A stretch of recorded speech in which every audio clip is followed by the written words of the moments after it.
João capítulo 8. Nós já caminhamos um pouco nesse texto. Nós vimos a acusação desses homens a esta mulher. Vimos a sua vergonha, porque ela de fato tinha cometido pecado. E não importa se era uma armação, se o homem fazia parte disto, mas o fato é que ela tinha pecado. E como ela vivia numa cultura em que esse pecado era um pecado que era pena de morte. E a própria palavra que regia essa cultura, os mandamentos, era exatamente a penalidade de morte. Então nós vimos que essa mulher, ela não tinha como escapar dizendo que não pecou, porque ela foi flagrada em pecado. Ela foi surpreendida no seu ato. Então ela pecou, não tem jeito. E como todo pecado, o resultado é vergonha. A gente pode até não sentir vergonha de corar a face, mas a gente tem um sentimento de vergonha. Mesmo que o pecado não seja descoberto, a gente entende que Deus está vendo, que Deus está presente, que a gente não consegue esconder dele. Então a gente fica com vergonha. Então essa mulher, ela sentiu essa vergonha, e que foi uma vergonha pública. Ela foi exposta publicamente do seu pecado. Então ela não tinha como esconder, não tinha como fazer nada. Ela foi estigmatizada pelo seu pecado. Ela foi ridicularizada, humilhada e ainda por cima diante do Senhor Jesus Cristo. Agora, como nós vimos no estudo de quarta-feira passada, não tinha um lugar melhor que os seus acusadores poderiam levar essa mulher. É a presença de Jesus, porque Jesus Cristo, ele tinha a missão de estender ao ser humano a graça de Deus. Então, todo momento que nós vamos observar nesses estudos que nós estamos fazendo, que Jesus não perdeu essa perspectiva. Jesus sabia para que é que veio, Jesus sabia da sua missão. Então Jesus estava trazendo para aquela realidade, para aquela cultura, uma realidade de Deus que já tinha perdido, desfigurado pela própria instituição evangélica, pela própria instituição religiosa do momento. Quer dizer, quem estava ali acusando aquela mulher era exatamente o grupo de pessoas que deveriam estar estendendo àquela mulher a graça e a misericórdia. Mas não faziam, porque eram os escribas e os fariseus. Ou seja, eram os dois grupos fortes que dominavam a realidade da religião. Mas só que esses homens, eles não estavam preocupados com as pessoas. Eles estavam preocupados em provar a sua agenda, em cumprir a sua agenda. E às vezes, irmãos, a gente fica pensando que muitas vezes a gente embarca nessa. A gente levanta uma bandeira teológica, a gente levanta uma bandeira da denominação e perdemos de vista aquilo que de fato importa ao Senhor. O que é que o coração de Deus pulsa, ou em função de que o coração de Deus pulsa? Jesus diz, olha, não é gordura, não são sacrifícios. O que eu quero que vocês façam é que tenham um coração misericordioso, cheio de graça. E às vezes a gente prima por uma liturgia presbiteriana, bem certinho, mas no fundo os nossos corações não são corações cheios de graça, de misericórdia. A gente não olha para as pessoas com graça e com misericórdia. A palavra de Deus, nesse texto, quer ensinar para mim e para você isso. Quer dizer, primeiro, Jesus nivela a todos vocês são pecadores. Ninguém tem o direito de matar outra pessoa por causa do pecado, porque você é tanto quanto pecador. Essa é a lição que Jesus deixou. Então, se você não tiver, e aquela questão do que ele escreveu, eu não quero entrar em detalhes, porque eu não sei, vocês também não sabem, ninguém vai saber. Só ele sabe. Mas o fato é que provocou no coração daqueles homens uma realidade que fizeram com que eles deixassem de apedrejá-la e fugissem. E aqui vai um mérito para esses homens, pelo menos um, né, irmãos? Como diz a Leir contou uma história, eu não sei onde essa pernambucana achou essa história, mas ela não está aqui hoje, se ela tivesse, ela poderia dizer para a gente. Mas eu já contei aqui, daquele homem que ninguém conseguia falar mal de ninguém para ele, não é? Aí, por exemplo, se você chegasse e falar, porque a Irma, ele diz, não, mas a Irma... Não está, é o barulho lá fora. Está dando interferência. Então, por exemplo, se eu falasse, porque a Irma é isso, ele vinha e diz, não, mas a Irma, puxa, a Irma pai, dava uma qualidade da Irma para cobrir aquilo. Então, diz que o camarada falava assim, hoje eu vou pegar o seu fulano. Foi, mas o capeta, ele chegou e meteu o pau no diabo. Aí ele disse, mas tem uma coisa, hein? O diabo trabalha, hein? Ô camarada trabalhador, né? Quer dizer, não é verdade? Então aqui vai um voto para esses homens, o diabo, né? Que é o acusadores aqui. Eles reconheceram os seus pecados. Olha, uma das coisas mais difíceis, irmãos, é nós sabermos quem somos. Agora, quando é que a gente faz isso? Eu não faço isso diante de vocês. A gente faz isso diante de Jesus. Porque diante de Jesus eu não tenho como tapeá-los, irmãos. Eu posso até passar uma maquiagem todo domingo aqui, quarta-feira. Nossos encontros, eu posso me maquiar e me expor para vocês como um pastor, um cara quase que impecável. Mas diante de Deus eu não posso fazer isso.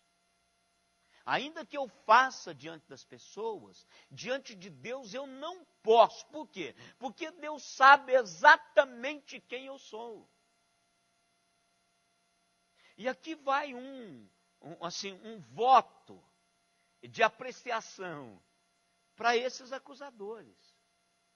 Quando Jesus confronta-os, cada um reconhece o seu pecado e vai embora. Como que isso é gostoso a gente entender isso?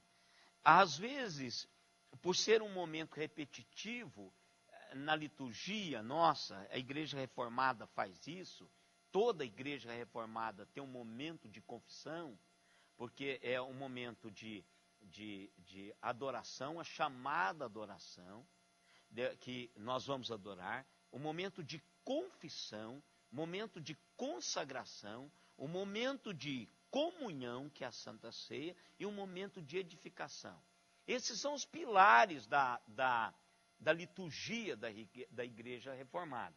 Então, aquele momento da confissão, parece que a gente está tão acostumado com ele que a gente nem leva a sério esse troço.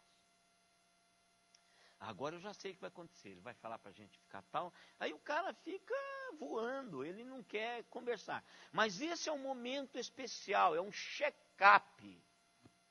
Eu e Deus sozinho. Senhor, o Senhor sabe quem eu sou. Olha, o Senhor sabe que eu estou com tendência para fazer isso. O Senhor sabe que eu estou alimentando um camarada aqui dentro. Ele vai agigantar a qualquer momento desse. Eu não vou conseguir, ele vai dominar tudo. Aborte esse negócio, Senhor, me ajude. Eu não consigo batalhar sem a ajuda do Senhor. Eu sei que essa batalha eu não posso enfrentá-la sem as armas espirituais. Não são armas carnais, eu preciso do Senhor. Isso é responsabilidade minha e sua diante de Deus. Então esses homens, eles têm esse mérito. foi só Jesus tocar, ele disse, puxa, não tem quem joga pedra. Por quê? Porque lá no Antigo Testamento, as testemunhas oculares é que jogava a primeira pedra. É aquela pessoa assim, eu tenho certeza absoluta que eu não imputa a mim o pecado dela. E aí eles jogam a pedra. Aí depois todos os outros jogam para um símbolo assim, lavamos as mãos e estamos fora do pecado. A pessoa assume o seu pecado naquele momento. Então, quando esses homens começam a jogar a pedra no chão e vai embora, então eles estão reconhecendo o seu pecado. Então, quando estamos na presença de Deus, nós sabemos quem somos. Por isso que é um momento de adoração com temor e tremor, sabendo que eu não venho aqui para um encontro com pessoas iguais a mim, mas eu venho aqui para um encontro com Deus. Então isso gera no meu coração temor. Porque se eu me nivelar a vocês, eu vou dizer, eu sou pastor, eles são crentes comuns, tal. Tirando aqui 1 ou 2 ou 3 presbíteros, 1 ou 2 ou 3 diáconos, mas o restante é crente comum. Tem um deles que nem lê a Bíblia durante o dia, a semana. Tem outros que nem ora, sapeca lá na hora do almoço, uma oraçãozinha, e eu tenho uma vida devocional fantástica. Mas quando eu penso na santidade de Deus, eu digo, são tudo quanto pecadores e eu sou o pior deles. Olha como muda o foco. Quer dizer, se nós comparamos um com o outro, e às vezes a gente faz isso. Tanto para pecar, a gente faz isso. Porque a filha de fulano faz. Olha, eu sou melhor do que aquele que está lá na sua igreja. É isso, as pessoas, elas se acham o máximo. Mas quando nós confrontamos com a santidade de Deus, somos miseráveis pecadores, dignos de sermos consumidos. Então foi isso, esse impacto da presença de Deus, de Jesus, provoca lá. Jesus não precisa dizer nada. Ele escreve, levanta e diz, então tudo bem, pode apedrejá-la. Agora, quem não for culpado desse pecado, pode tirar a primeira pedra. E abaixa de novo. É aqui, irmãos, que Jesus traz uma lição fantástica. Mas antes de trazer essa lição, eu quero colocar, eu busquei um texto durante a semana, eu falei para os irmãos que o adultério, naquela época de Jesus, ele era galopante, irmãos.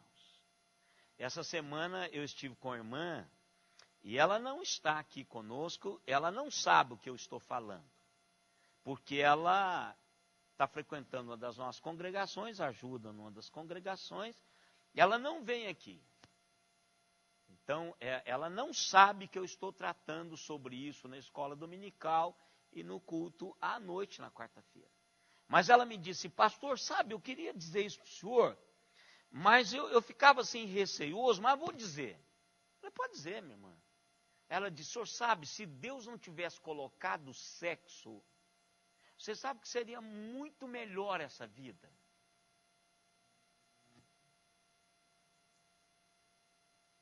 Aí eu falei assim, pensei comigo. Seria mesmo. Mas nós seríamos incompletos. Seríamos incompletos. Agora só que Deus colocou os paradigmas. Qual que é o problema que nós estamos enfrentando hoje com relação ao sexo? É por causa da nossa imoralidade. É por causa da luxúria. É por causa da empresa, do dinheiro que está por trás do sexo. É pela deturpação daquela coisa bonita e santa que Jesus planejou, que Deus planejou. Deus não tem culpa nesse negócio. Isso é bonito. Isso é um negócio fantástico que Deus criou. E Ele criou isso para dar um vínculo eterno no casamento.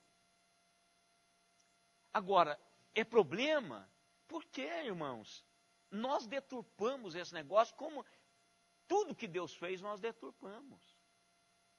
Tudo que o homem pôde deturpar sem a interferência de Deus, ele o fez. Tudo, tudo, tudo, tudo. Acabou com o planeta que Deus diz para nós guardarmos. E vai ficar pior. Nós acabamos com o planeta que Deus diz que o homem deveria preservar.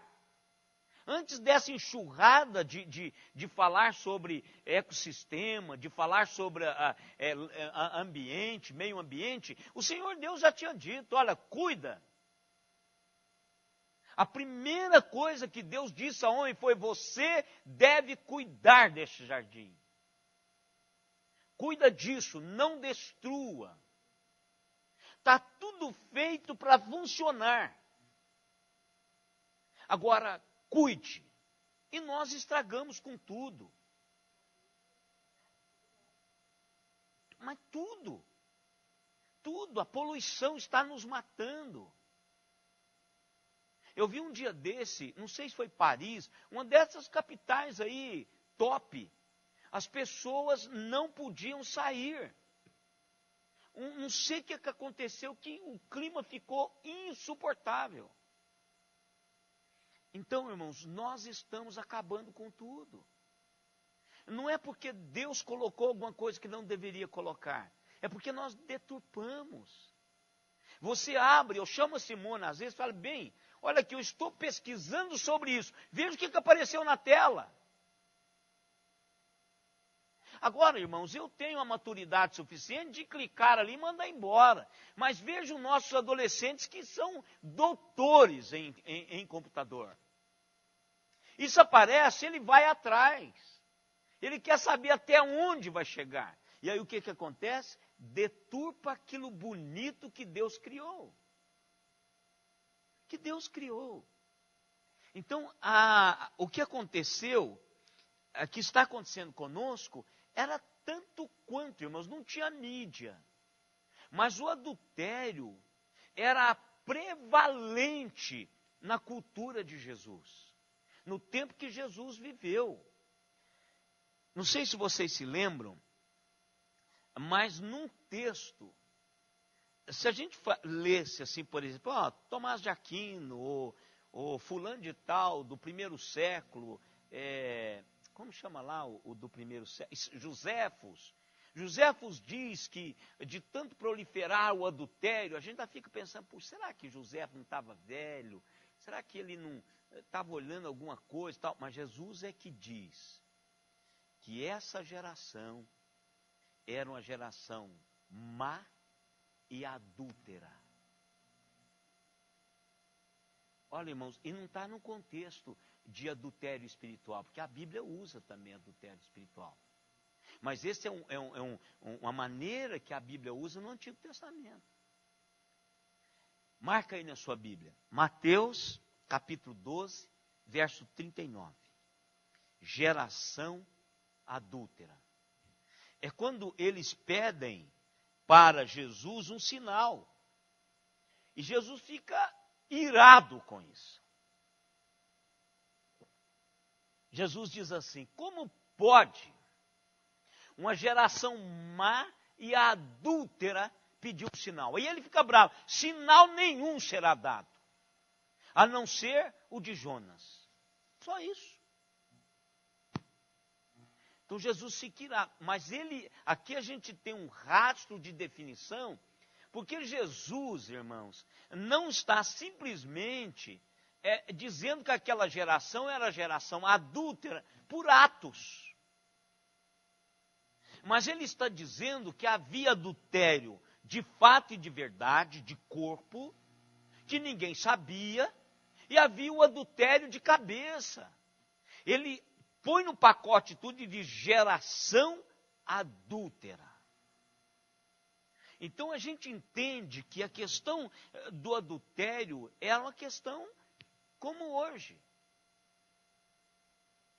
Hoje é pior, porque hoje nós temos mais gente e nós temos mais agência demoníaca que tem um poder econômico violento para invadir a sua casa e a minha casa e dizer que tipo de vida eu preciso de viver. Como é que está vivendo agora? Poder econômico. E nós estamos com isso lá dentro da nossa casa. Ou no computador, ou na televisão. E aí eles começam a conta-gota dizer como é que a gente deve viver. Isso para tornar comum a mim e a você. Por exemplo, eu não conseguiria viver na China. Eu morreria, ou na China ou na Índia. Eu morreria em 1 ano. E morreria precisando de balão de oxigênio. Agora, irmãos, tem pessoas lá que nasceram e cresceram e desenvolveram em meio àquela poluição violenta. E eles estão lá. E é assim que as pessoas fazem. Eu disse aqui uma vez e volto a repetir. Se você não leu, leia um livro chamado A Rã na Chaleira. Rã na Chaleira. É um livro que parece que tem nada a ver. Jorge Barna é o autor. A Rã na Chaleira. Para você ver que muitas vezes é isso que está acontecendo comigo e com você e com a igreja hoje. A gente está tão acostumado à nossa volta que a gente daqui uns dias, olha, hoje a gente assusta com algumas coisas, escandalizamos, arrepiamos a alma, clamamos pela misericórdia de Deus. Daqui um tempo, irmãos, ninguém vai fazer isso. Você acha que os nossos filhos vão fazer isso? Eles vão acostumar com isso. É o princípio da rã na chaleira. Mas Jesus não. Jesus diz, vocês são extremamente corruptos. Irmãos, veja como a palavra de Deus é preservadora. É aquilo que a gente vem falando. Os absolutos de Deus, esses mandamentos, essas ordenanças, os preceitos de Deus, é para proteger o seu povo. É para dar ao seu povo estabilidade familiar, emocional, para criar no seu povo uma consciência da presença de um Deus santo, que requer daqueles que são seus filhos a mesma realidade. Sede santos, porque o vosso Deus é santo. Você vai ler em casa. Vai ler em casa. Anote aí. Números capítulo 5, verso 11 ao 31. Esse princípio aí é o princípio de quando o marido suspeitava de que a mulher havia traído ele. Tinha um ritual na presença de Deus que o sacerdote fazia para testar se a mulher tinha contaminado a família. Com o homem não funcionava sempre, porque o organismo do homem não é a mesma coisa. Mas no tempo de Jesus isso tinha sido acabado, não tinha mais. Mas lá no Antigo Testamento tinha, para vocês verem como que era a preservação. Por exemplo, se Deus preserva, e no fundo, irmãos, a mulher, ela é mais... Não, a mulher, ela é mais... Aliás, era. Hoje não é a regra. Hoje eu não posso dizer que isso faz parte da... Não posso porque o que a gente tem visto não é isso mais. Mas a mulher, ela é mais... Não é cautelosa, ela é cuidadosa. E vocês, mulheres, já têm no coração algo que vem de vocês. Deus fez vocês com esse princípio. Vocês é mais fiel.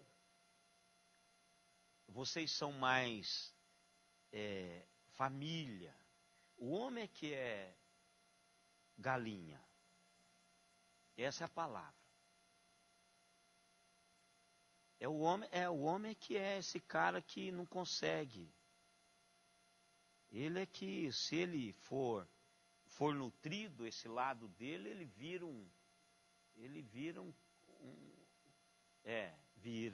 vira, pode ter certeza. O cara mulherengo, se ele nutre isso, porque todos nós homens temos isso, desde pequeno. Se nós não formos adestrados para dominar esse negócio, você cata todas da esquina. Todas. Então o homem ele é mais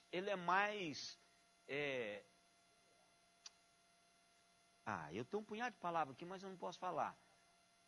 Mas é isso mesmo que vocês estão pensando. E mais alguma coisa. Então, o que Deus faz? A gente pensa assim, por exemplo, a mulher poderia fazer assim, e o homem? E o homem? Por que o homem não faz? Sabe por quê? Porque se Deus cuida de vocês, o cara fala assim, vamos, ela diz, não vou. Sabe por que eu não vou? Porque existe um método para descobrir se eu fui. E o homem é o seguinte, depois que ele faz, se ele for sem caráter, ele não quer nem saber de você mais. E olha, hoje tem um mundo de homem desse jeito. E pior que tem mulher que acompanha esse negócio também. Irmãos, o índice de mulheres de programa está crescendo assustadoramente. E o pior, a idade baixou. Você não precisa fazer nada não, irmãos. Dá uma voltinha, pega a sua esposa e dá uma voltinha para ver a depravação depois das 9. Aliás, das 9 da manhã. Não estou falando à noite. Agora, você quer ver coisa feia? Vai visitar a Aninha. A missionária, a Aninha, irmã Maria Augusta. Não, vai visitar a Aninha. Irmãos, a coisa acabou. Deus deixou isso aqui, vocês vão ler em casa para vocês verem. É uma parceria de Deus com o sacerdote. Não tinha nada ali místico, naquela mistura que o sacerdote fazia. Mas é criar na mulher que ela consegue guardar esse negócio, consegue defender-se disso. Ela diz, eu não vou, porque se eu for e o meu marido duvidar disso, ele tem como provar se eu fiz ou não. E Deus deixa essa marca para o seu povo. Dizendo, se precisar de prova e não tiver testemunha, eu testemunho. Leia Números 5, vocês vão ficar abismados se vocês não leram ainda e não prestaram atenção. Deus cuida, irmãos. Deus cuida. Agora, o que Jesus está fazendo? Jesus agora, ele recebe essa mulher. Mas tem uma coisa interessante no verso 6. O verso 6 diz o seguinte, isto diziam eles, tentando para ter que o acusar. Mas Jesus, inclinando-se, escrevia no chão. Esse inclinar de Jesus. Olha, pensa o que Jesus está fazendo. Esses escribas fariseus estão em pé, a mulher está em pé. E Jesus inclina-se para escrever.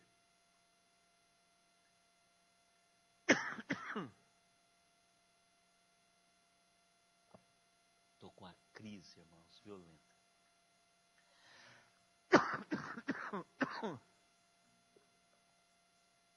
Eu vou para o mar sexta-feira para fazer bem.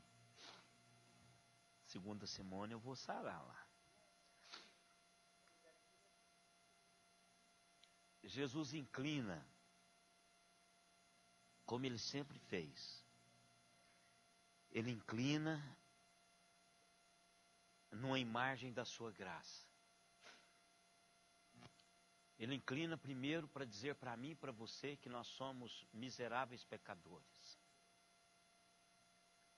Ele inclina para dizer para mim e para você, se Deus não fizer isso, nós estamos perdidos para sempre. O texto não diz que aqueles homens se converteram, se aqueles sacerdotes, aqueles fariseus, aqueles escribas foram para casa e se converteram. A Bíblia não diz. Mas aquele ato que Jesus fez foi um ato de dizer para mim e para você, para aquela mulher, para os fariseus, para os discípulos que estavam com ele, para aquela multidão que estava com ele no templo ouvindo, ele aproveitou aquele momento para dar uma lição de graça. Ele inclina porque ele desceu por minha causa e por sua causa. Jesus, naquele momento, ele não diferenciou a mulher e os seus acusadores. Não diferenciou aquele que vai assumir a liturgia do domingo, ou do sábado, porque ali tinha escribas. Ali tinha fariseus que queriam fazer leitura, queria pegar a sua Bíblia desse tamanho e sentar no banco da frente, bater no peito que aquela semana a lei foi cumprida. Jesus não faz diferença. Quando Jesus baixa, ele está dizendo assim, eu tive que baixar mesmo, por sua causa. Por causa da adúltera, por causa daqueles que tinham pecados ocultos, por causa daquele que se ocultava atrás da religião, do conhecimento bíblico, que era o caso dos escribas. Eram doutores nas escrituras. Por isso que o nome dele, escribas. Jesus nivelou a todos. E diz assim, tantos que acusam quanto os que pecam, todos são pecadores. E se Jesus não baixa, inclina-se, nenhum, todos nós estaremos mortos nos nossos delitos e pecados. E quando Jesus levanta, irmãos, quando ele baixa para todos. Para dizer a todos que todos são pecadores. É isso que Jesus veio fazer. Agora, quando ele levanta para a mulher. Para mim, esta é a maior mensagem desse momento. Aí quando ele levanta no Gólgota, quando ele levanta do túmulo, quando o Espírito Santo se levanta e bate de frente conosco, é para salvar-nos. Essa mulher, sim, ela foi salva. Jesus levanta e pergunta para ela, e aí? E os seus acusadores? Nenhum, não tem ninguém aqui. Então, o único que poderia apedrejá-la, não faz. O único homem daquela roda que poderia pegar uma pedra e jogar naquela mulher era Jesus. O único que poderia executá-la era Jesus Cristo. Ele diz para ela assim, então, se os seus acusadores forem embora e não tem nada contra você, nem eu. Agora, o que Jesus faz? Tem um caminho sobre modo excelente. Vá e não pecas mais. Aprenda a lição. É aquele lado que às vezes o nosso evangelho barato, aliás, o nosso barato não, o evangelho barato, porque o nosso não é barato. Diz, pode vir do jeito que você vem, pode vir. Pode. Agora, só que Jesus te aceita do jeito que você veio. Agora, ele não caminha com você do jeito que você veio. Ele diz assim, tem uma coisa, o padrão continua. A graça não barateia o padrão de Deus, irmãos. Por isso que Paulo diz assim, a graça, se onde superabundou o pecado, aliás, onde abundou o pecado, superabundou a graça, então quer dizer que eu posso sair por aí pecando? Paulo diz, de jeito nenhum. Como é que eu vou fazer algo para o qual eu já morri? Eu morri para o pecado. O pecado não tem mais nada a ver comigo, é um acidente na minha e na sua vida, ainda por causa da nossa natureza pecaminosa e dos nossos cochilos.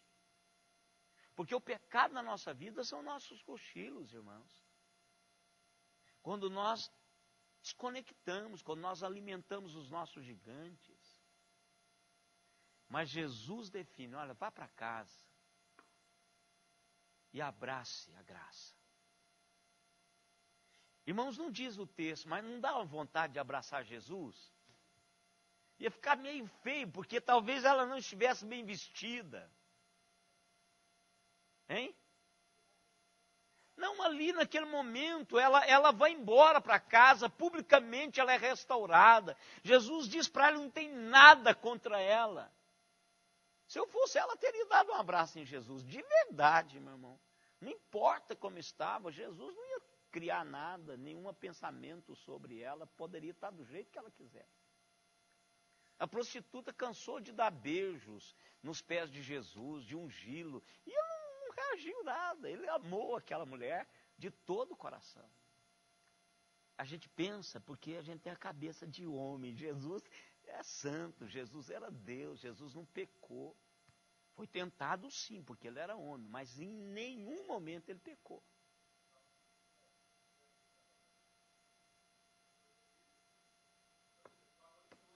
E o problema é que ele dizia, o pior é que eu sei, vocês são santos, nem me beijaram, nem fizeram nada, não lavaram meus pés. Agora essa indigna não cansa de beijar-me os pés.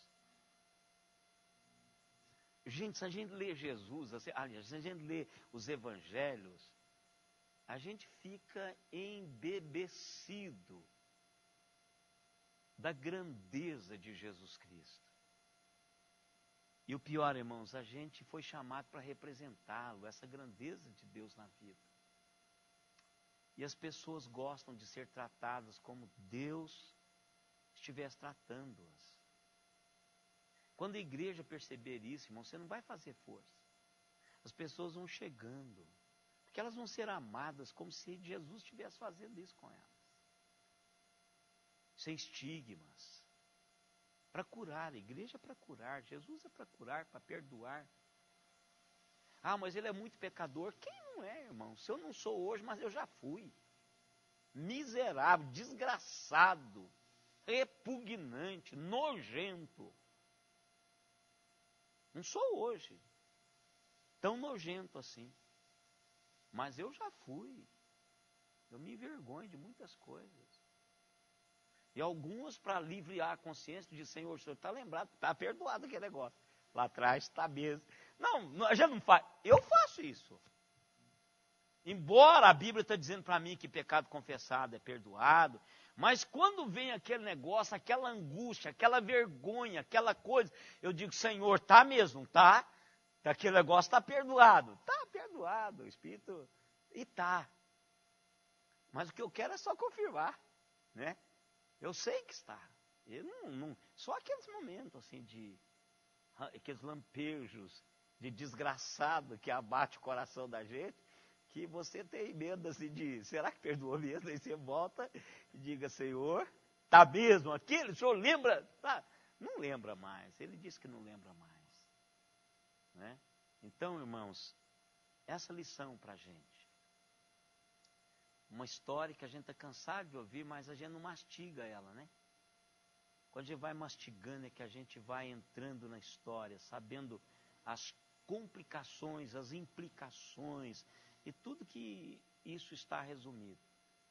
Então nós vimos a mulher com fluxo sanguíneo com a menstruação crônica, vazando toda a sua realidade existencial. Depois nós vimos o leproso, né? O Senhor Jesus se deixa ser tocado. Ele sabe que seria tocado. Depois nós vemos o leproso, que ele toca esse homem, né? O impuro, o indigno, imundo. E agora nós vimos essa mulher que é trazida à presença dele. Eu não sei o que nós vamos tratar na quarta-feira após as minhas férias. Talvez lá na praia eu vou ter um lampejo, ver o que nós vamos tratar na próxima, aí eu começo. Né? Pastor tira férias, mas eu leio a Bíblia, viu, irmãos, nas férias. Né? Eu leio a Bíblia. Eu não gosto muito de ir à igreja nas minhas férias, porque se eu for à igreja, e se for a igreja de um conhecido meu, ele diz, pastor Ezequiel, meu irmão, vem dar a palavra aqui. Aí me mata, porque primeiro, eu não preparei. Aí meu emocional vai no pique lá em cima, porque eu tenho que gerar uma mensagem em 15 minutos, porque eu vou ter que pregar ali.